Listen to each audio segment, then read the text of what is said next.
Hello friends, वक्त के भी बड़े अजीब किस्से हैं।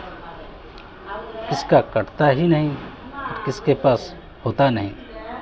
वक्त दिखाई नहीं देता, लेकिन बहुत कुछ दिखा देता है।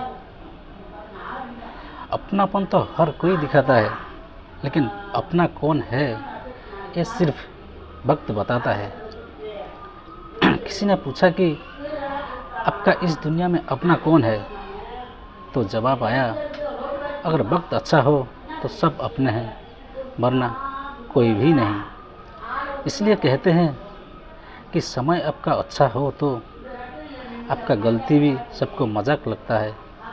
अगर समय खराब हो तो आपका मजाक भी गलती बन जाता है। बस इसलिए कहते हैं कि ये समय का खेल है, बड़ा कमाल का है। राधे राधे फ्रेंड्स। अगर ये वीडियो आप लोगों को अच्छा लगा तो आप लोग इस वीडियो को शेयर कीजिए, कमेंट कीजिए, लाइक कीजिए और फॉलो कीजिए। राधे राधे।